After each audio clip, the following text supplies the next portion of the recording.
स्वामीजी, आजको हाम्रो यो सत्सङ्ग कार्यक्रममा हजुरलाई स्वागत छ। हाम्रो आजको प्रश्न छ स्वामीजी, हिन्दू धर्ममा, हिन्दू संस्कृतिमा सन्यासलाई चार उसमा बाँडिएको थियो, चार तरिकामा बाँडिएको थियो। एउटा थियो सन्यास आश्रम, एउटा थियो वानप्रस्थ आश्रम, एउटा गृहस्थ आश्रम र एउटा चाहिँ ब्रह्मचर्य आश्रम। यो चारवटा प्रक्रियाको सन्यासको कस्तो औचित्य थियो, यसलाई हजुरले कसरी हेर्नुभएको छ स्वामीजी? यो सम्पूर्ण जीवन जिउने एक कर्म अनुसारको व्यवस्था थियो। बडो सुन्दर व्यवस्था थियो। त्यो समयको लागि समय सापेक्ष थियो। सन्यासी जीवनको चार आश्रममा जीवन व्यवस्था थियो। चार आश्रम भन्थ्यो। पहिलो ब्रह्मचर्य आश्रम 25 वर्ष, अर्को गृहस्थ आश्रम 25 वर्ष, वानप्रस्थ आश्रम 50 देखि 75 वर्ष, सन्यास आश्रम 75 देखि 100 वर्ष।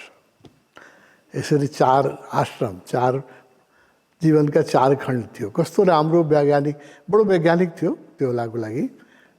पहिलो जुन ब्रह्मचर्य आश्रम थियो या विद्या अध्ययनको आश्रम थियो, त्यसमा राजकुमारहरूले पनि र सामान्य व्यक्तिको छोराले पनि गुरुकुलमा गुरुसँगै बस्नुपर्ने र त्यसमा राजकुमारहरूलाई कुनै स्पेसल ट्रिटमेन्ट हुन्थेन। उनीहरूलाई पनि सामान्य व्यक्ति जस्तै गाई चलाउनु पर्ने, खेतको मा काम गर्नुपर्ने, दाउरो बोक्नुपर्ने, पानी बोक्नुपर्ने, होइन, ताकि उनीहरूले रुटेड होस् लाइफको जुन समस्या छ र भूमिसँग उसको सम्बन्ध होस्, फिजिकल वर्क गरोस्, होइन। र 25 वर्ष ब्रह्मचर्य मतलब वीर्य पनि उसले सञ्चित गरोस्, एनर्जीलाई। किनभने त बडी फर्मिङ एज, अहिले पनि वैज्ञानिकहरूले के भन्छ भने पहिलो 25 वर्ष जीवन बडी फर्म हुन्छ, होइन। त्यसपछि ग्रोथहरू पनि रोकिन्छ, शरीरको ग्रोथ हुँदैन, शरीर पुरै फर्म गरिसकेको हुन्छ। त्यो बेला यदि शक्तिको अपव्यय भएन भने त्यो बडी चाहिँ बेस्ट फर्म हुन्छ, हेल्दी हुन्छ। अनि मान्छे 100 वर्ष बाँच्थ्यो, होइन। लङइभिटी 100 वर्ष थियो। बडो वैज्ञानिक विधि के थियो भने 25 वर्ष संयम, शारीरिक श्रम, विद्या अध्ययन, होइन, to get prepare for life living. त्यसपछि 25 वर्ष गृहस्थ आश्रम, होइन, टु लिभ लाइफ टोटली। जस्तो मनुष्यको चारवटा आकाङ्क्षा हुन्छ, होइन। चार हामीले पुरुषार्थ भने त्यसलाई हाम्रो शास्त्रले चारवटा पुरुषार्थ भनेको छ। के भने अर्थ, काम, धर्म और मोक्ष। अर्थ, काम, धर्म, मोक्ष चारवटा मनुष्यको डिप रुटेड आकाङ्क्षाहरू छ। धर्मको पनि, कामको पनि, होइन, धनको पनि, कामको पनि, यो बेसिक हो। त्यसपछि धर्मको र मोक्षको चार पुरुषार्थ। यो चारै पुरुषार्थको लागि चार वर्णमा तयारी गरिन्थ्यो, होइन। पहिलो पुरुषार्थको लागि उसले अर्थ कमाउनको लागि र काम भोग गर्नको लागि उसलाई 25 वर्ष गुरुको आश्रममा शारीरिक काम गराइन्थ्यो, पढाइन्थ्यो। एउटा विद्या पनि अध्ययन भयो, फिजिकल वर्क पनि भयो र संयम पनि भयो। त्यसपछि उसले 25 वर्ष गृहस्थ आश्रममा धन र कामको भोग गर्थ्यो, होइन। चार जुन मनुष्यको चारवटा जुन पराक्रम छन्, होइन, पैसा कमाउनु पर्ने, सेक्सको आनन्द लिनुपर्ने, धर्म पनि गर्नुपर्ने र मोक्ष, यो चारवटा पुरुषार्थ भन्छ मनुष्यको। चार पुरुषार्थ, चारौँ पुरुषार्थलाई चार वर्णमा कस्तो राम्रोसँग बडो राम्रो विभाजन थियो। चार आश्रममा विभाजन गरेको थियो। पहिलो विभाजन थियो संयमको र कठोर श्रमको। प्रकृतिको चलनमा गुरुहरूको जुन त्यो बेलाको जुन आश्रमहरू थियो त्यो जङ्गलमा, खोलाको किनारमा, गङ्गाको किनारमा, प्राकृतिक ठाउँमा, त्यहाँको प्रकृतिसँग उसको सम्बन्ध होस्। र एकदम रफ काम, राजकुमारहरूले पनि गाई चलाउनु पर्ने, पानी बोक्नु पर्ने, राजकुमारहरूले पनि, अनि मान्छेको दुःख बुझोस् उसले भोलि राजा भएर। 25 वर्ष उसले काम भोग गरोस्, एकदमै धन कमाओस् होइन। त्यसमा उसले संयमको जरुरी थिएन, बडो साइन्टिफिक थियो होइन। 25 वर्ष उसले पुरै भोग गरोस्। त्यसपछि 50 वर्ष भएपछि वानप्रस्थ भने बिस्तारै उसले, वानप्रस्थ मतलब वनतिर दृष्टि, जङ्गलतिर दृष्टि, घर छोड्ने होइन, जङ्गलमा जाने होइन, तर he was looking towards the forest. छोराहरू जवान भइसके, छोराहरूले जिम्मेवारी दिएर बिस्तारै उनीहरूले ट्रेन गरेर ऊ चाहिँ वैराग्यको साधनामा लाग्थ्यो होइन। घर छोड्थेन वानप्रस्थमा, was just his direction was towards the forest, जङ्गलतिर। वानप्रस्थको अर्थ त्यही हुन्छ। र 75 वर्ष पुगेपछि अब लास्ट प्रिपरेसन के हो भने मनुष्यको 3टा ट्रेनिङ हुन्छ। हाउ टु लिभ, जीवन कसरी जिउने, art of living, art of loving, प्रेम कसरी गर्ने, रिलेसनसिप कसरी गर्ने, art of loving, and art of dying, कसरी ग्रेसफुली मर्ने। यो 3 खण्ड बडो इम्पोर्टेन्ट छ होइन।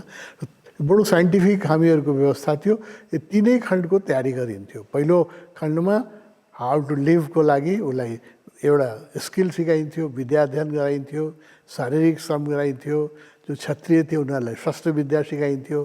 बाहुनहरूलाई संस्कृत या उसलाई भोलि गएर चाहिँ व्याकरण पढ्नु छ कि उसलाई चाहिँ आयुर्वेद पढ्नु छ, वैदिक शास्त्र पढाइन्थ्यो, ज्योतिष पढ्नु छ। हरेक वर्णको आफ्नो आफ्नो विद्या थियो होइन। हरेकका किन प्रोफेसन फरक हुन्थ्यो। राजकुमारहरूलाई अस्त्र शस्त्र सिकाइन्थ्यो। अब यसमा कृष्णले पनि आश्रममा गएर, सन्दीप गुरुको आश्रममा गएर सामान्य काम गर्नुपर्ने, रामले पनि गर्नुपर्ने होइन। वशिष्ठको आश्रममा गएर या वाल्मिकीको आश्रममा गएर, रामका गुरुहरू थियो, विश्वामित्रको आश्रममा गएर। अब यो राजाहरूको पनि गुरुको आश्रममा गएर as a ordinary citizen life lead गर्नुपर्ने बडो राम्रो थियो। र त्यसपछि उनीहरू सबल भएर अस्त्र शस्त्र सिकेर शारीरिक रूपले सक्षम भएर अनि राज्य सञ्चालनमा राजा हुन्थ्यो होइन। अनि 25 वर्ष भोग गरेपछि बिस्तारै उसको भोगबाट वैराग्य हुन्थ्यो र ऊ वानप्रस्थ घरमै बस्थ्यो, गार्जियन भएर बस्थ्यो होइन।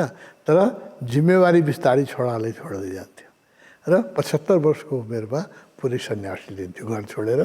फेरि जहाँ आश्रमबाट सुरु गरेको थियो जीवन, जङ्गलबाट ब्रह्मचर्य आश्रम जहाँबाट सुरु गरेको थियो, त्यही आश्रममा फर्केर फेरि उसले चाहिँ अब आर्ट, सन्यास भन्ने के हो, art of dying, how to die gracefully and peacefully होइन, त्यसको ट्रेनिङ। त बडो साइन्टिफिक थियो। आर्ट अफ लिभिङ पनि हुन्थ्यो, आर्ट अफ लभिङ पनि हुन्थ्यो र आर्ट अफ डाइङ पनि हुन्थ्यो। 3टै आर्ट सिकाइन्थ्यो। ब्यालेन्स लाइफ थियो। अब तिमीले अहिलेको सन्दर्भमा अब त्यो सम्भव छैन होइन। किन समय परिवर्तित भइसक्यो, धेरै कुरा चेन्ज भइसक्यो।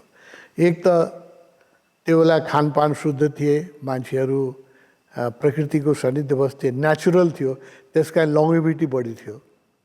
100 वर्ष मान्छे बाँच्थे 4 वर्णमा।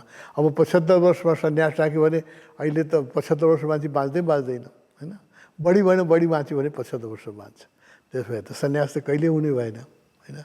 त्यहाँ अहिलेको समयमा त्यो सान्दर्भिक रहेन। अर्को कुरा के हो भने सन्यासको अवधारणा पनि अहिलेको समयमा त्यो सन्यास जो घर छोडेर वनमा गएर बस्ने र मागेर खाने र गुरुको आश्रममा बस्ने, त्यो सन्यास अब सम्भव छैन होइन। यो समाज, देशको परिस्थिति, समाजको परिस्थिति यस्तो छ कि अब मागेर खाने मान्छेलाई न आदर दिन सकिन्छ। त्यो बेला सन्यासीको ठुलो आदर थियो होइन। मागेर खाए पनि ऊ बडो प्रतिष्ठित थिए सन्यासी। अब जो मागेर खान्छ त्यसको प्रतिष्ठा समाजमा हुँदैन एक। र मान्छेसँग यति सुविधा पनि छैन कि अब एउटा मेजोरिटी अफ पिपुललाई चाहिँ मागेर खुवाउन भिक्षा दिन सकोस्। जस्तो अहिले थाइल्यान्डमा यो समस्या भइरहेछ। थाइल्यान्डमा सन्यासीहरू धेरै छन्, बढ्दै गए, बुद्धिस्ट कन्ट्रीमा भइरहेछ र उहाँ सन्यासीहरूलाई सम्मान पनि छ। राजाले पनि सन्यासीले सम्मान गर्नुपर्छ भिक्षुलाई, र राजकुमारहरू पनि 1 वर्ष बुद्धिस्ट मोनेस्ट्रीमा गएर भिक्षु भएर बस्नै पर्ने। अहिलेसम्म थाइल्यान्डमा यो नियम थियो। बुद्धिस्ट कन्ट्री सबै कन्ट्रीमा थियो, बिस्तारै हराएर गयो। थाइल्यान्डले अहिले पनि यसलाई गरेछ। 1 वर्ष चाहिँ राजकुमारी र राजकुमारले चाहिँ पहिले मोनेस्ट्रीमा बसेर, बुद्धिस्ट मोनेस्ट्री बसेर भिक्षु जीवन जिउनु पर्ने, एकदम भिक्षु मागेर खानुपर्ने। तर थाइल्यान्डमा के हो, भिक्षुहरूको सम्मान भएपछि अल्छी मान्छेहरू सबै भिक्षु भन्न थाले, होइन। सम्मान छ, राजा पनि ठोक्छ, खाना पनि पाइन्छ, राम्रो वस्त्र पनि पाइन्छ, होइन। म थाइल्यान्ड गएको थिएँ। थाइल्यान्डबाट इन्डोनेसिया जाँदाखेरि र थाइल्यान्डबाट अरू कन्ट्री जाँदाखेरि मैले के हेरेँ भने त्यो बेला त हामी चाहिँ इकोनोमिक क्लासमा बसेका छौँ, बिजनेस क्लासमा त खालि भिक्षुहरू, बुद्ध भिक्षुहरू, होइन। त्यो आश्रम उनीहरूलाई पैसा दिन्छन् मान्छेले, त्यस कारणले अल्छी मान्छेहरू पनि भिक्षु भन्न लाग्यो। अब थाइल्यान्डमा यो ठुलो समस्या भइरहेछ। श्रीलङ्कामा पनि थियो एक टाइममा, होइन। अहिले त श्रीलङ्कामा त्यो कल्चर गयो कि हरेक घरबाट एउटा भिक्षु बन्नु पर्ने। जस्तो तिब्बतमा कस्तो थियो भने हरेक घरबाट एकजना मान्छे सन्यासी बन्नै पर्ने। माइलो छोरा, जेठो छोरा घरमा बस्ने, सेकेन्ड सन चाहिँ आश्रममा जाने। फेरि 3 सन्तानमा, चाहे छोरा होस् या छोरी होस्, 3 सन्तानमा 1 सन्तान भिक्षु बन्नै पर्ने। तिब्बतमा यो हजारौँ वर्षसम्म परम्परा अहिले पनि छ तिब्बतमा। अहिले पनि अब पकेटहरूमा अहिले पनि, यहाँ नेपालको पनि उत्तरी भेगमा छ अहिले यो, होइन। खेतबाट अन्य उब्जेको अन्न ल्यायो भने त्यो धानको 3टा गऱ्यो भने 1 भाग चाहिँ पहिला मोनेस्ट्रीमा दिनुपर्ने, 2 भाग मात्रै घरमा ल्याउनु पाउने। भने सन्तानमा पनि 1 सन्तान मोनेस्ट्रीलाई दिनुपर्ने, चाहे छोरा होस्। छोरीहरूको लागि ननरी थियो, आनीहरू बस्ने आश्रम थियो, होइन। 3 छोरीमा 1 छोरी जानै पर्ने, छोरामा पनि 1 छोरा जानुपर्ने। एक समय त्यो बडो राम्रो थियो, तर अहिलेको समयमा त्यो सम्भव छैन, होइन। अब मागेर खाने व्यक्तिको सम्मान हुँदैन, पहिला जुन सम्मान थियो। र समाज पनि यस्तो हो कि कृषि प्रधान समाज थियो त्यो बेला, मान्छेसँग जनसङ्ख्या कम थियो, खेती बढी थियो।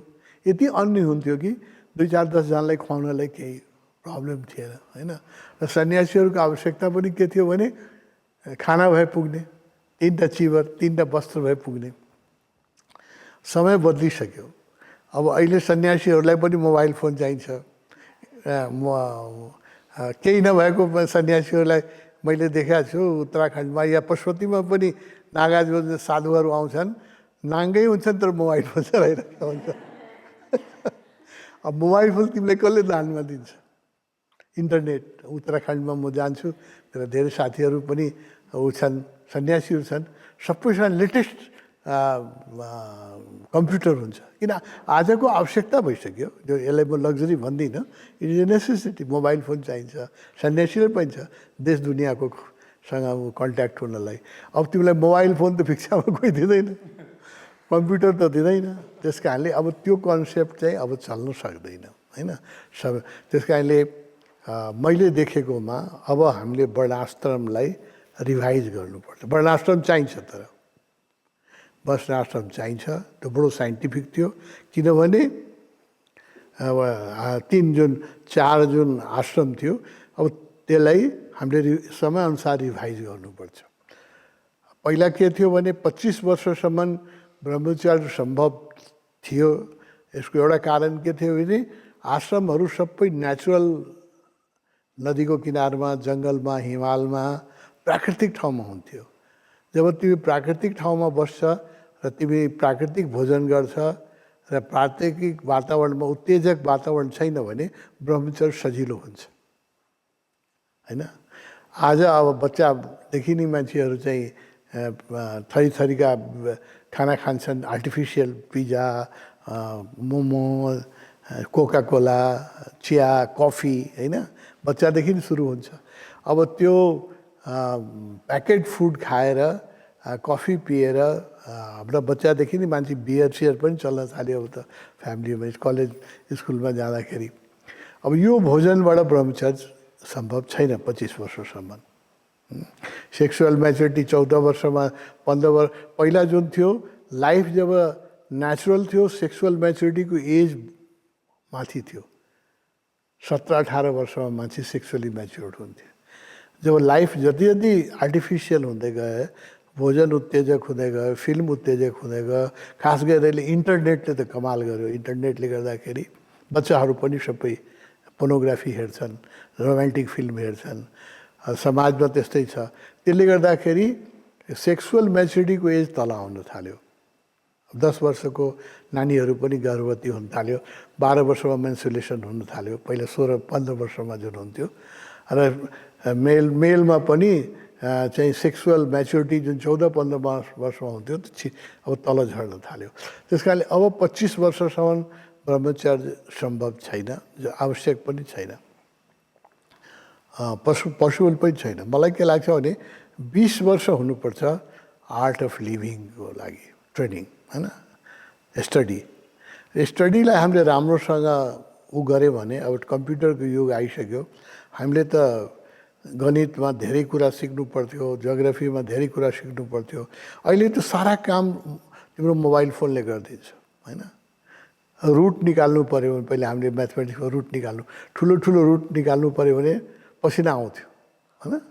तिमीहरूलाई त सायद परेको छैन उसबाट हामीलाई त रुट निकाल्नु पर्थ्यो कागज पेन्सिलले हैन। स्क्वायर गर्नु पऱ्यो 1 to 10 त्यसको पावर 5 भयो भने कति हुन्छ निकाल्नु पर्ने बडो गाह्रो हुन्छ। साइन थीटा हैन यो सबै निकाल्नु बहुत गाह्रो हुन्छ। अहिले त सबै यो मोबाइलले गर्दैछ हैन एकछिनमा गर्दैछ। त्यो गहन रुट चाहिँ एक सेकेन्डमा निकाल्दिन्छ स्क्वायर गर्नु पऱ्यो एकछिनमा निकाल्दिन्छ। तर त्यस कारणले अब मेकानिकल टुल्स हामीले युज गरेपछि एडुकेसनको टाइम हामीले घटाउनुपर्छ। Education system should be smart हैन। मान्छेको प्रोडक्टिभ एज जुन हो सबभन्दा बढी मान्छेले काम गर्न सक्ने त्यो 20 वर्षदेखि 40 वर्ष हो। उसको शरीर सबल हुन्छ माइन्ड पनि सबभन्दा तिखा हुन्छन्। त्यो टाइम चाहिँ अहिले युनिभर्सिटीले खाइदिन्छ मान्छेको हैन। मान्छे पिएचडी गर्न लाग्यो या मेडिकलमा तिमीले एमडी गर्न गयो भने 30 वर्ष लाग्छ। त्यो 30 वर्ष भनेको हाफ अफ द लाइफ करिब मान्छेको युनिभर्सिटीले खाइदिन्छ र बेस्ट लाइफ। त्यसैले मेरो दृष्टिकोणमा अब हामीले के गर्नुपर्छ भने we should make a smart education system. 20 वर्षमा सबै एडुकेसन सक्नुपर्छ एक्सेप्ट स्पेसलाइजेसन। कोही स्पेसलाइजेसन छ एमडी गर्छ या स्पेसलाइजेसन थोरै मान्छेले गर्छ नि। Except specialisation all study should complete by 20 हैन। 20 पछि मान्छे उपार्जन गर्नुपर्छ। सबभन्दा उपार्जनको युग पनि एज पनि त्यही हो 20 to 40 मा मान्छेको सबभन्दा जागर हुन्छ। जुन 25 वर्षसम्म ब्रह्मचर्यको धारणा थियो त्यो मलाई अबको युगमा त्यो सम्भव छैन व्यवहारिक छैन। त्यसलाई 20 वर्षमा झार्नुपर्छ। र आजकल 20 वर्षसम्म मान्छेको शरीर पनि तयार हुन्छ र 20 वर्ष हुँदा मान्छेमा सेक्सुअल डिजायर धेरै बढी भइसक्यो हुन्छ। त्यसलाई त्यसपछि मेरो जुन दृष्टिकोण छ कि 20 वर्षमा कमाउन सुरु गरोस्। जब कमाउन सुरु गर्छ he can go into relationship. उसले परिवार पाल्न सक्छ खर्च गर्न सक्छ। विद्यार्थी जीवनमा पनि गर्न सक्दैन। जस्तो औषधले पनि के भन्नुभयो भने यसलाई जति रेस्ट्रिक्ट गरियो अब हामीले रेस्ट्रिक्सनको कुरा गरेका छौँ 20 सम्म तर रेस्ट्रिक्सन गरेपछि त फेरि त्यसको अर्को नेगेटिभ इफेक्ट आउँछ। अहिले हामीले जुन देखिरहेको छौँ यो त सबै निस्केको त रेस्ट्रिक्सनको कारणले हो।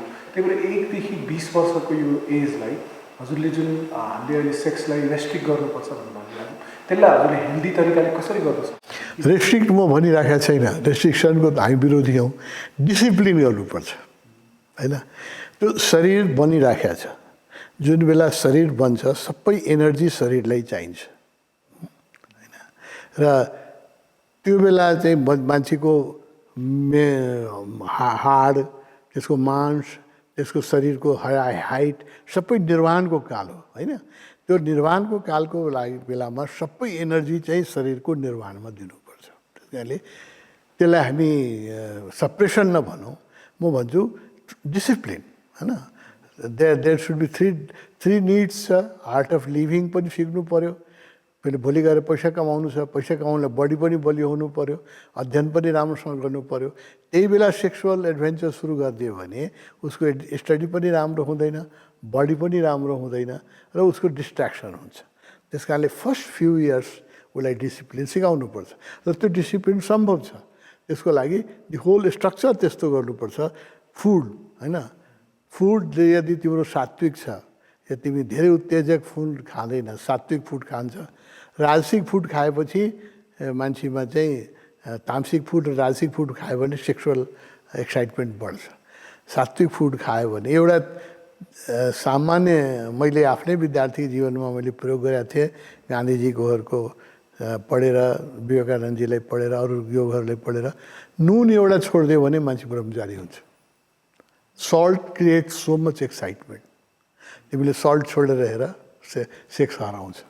म त्यो एडोलेन्स एजमा म सङ्घर्ष गरिराखेका थिएँ, गुरुहरूलाई पनि पढ्थेँ र एजले सेक्सुअल डिजायर पनि जगाउँथ्यो, बडो फिलिङ हुन्थ्यो, कसरी यसलाई कन्ट्रोल गर्ने भने मैले धेरै पढेँ, आयुर्वेद पढेँ, नेचुरोप्याथी पढेँ, तर मिलाएको पनि नुन छोडिदिएपछि चाहिँ मैले खानापिना सुधार गरेँ। 7 दिन नुन छोडिदिन साथ मान्छेको सेक्सुअल डिजायर हराउँछ।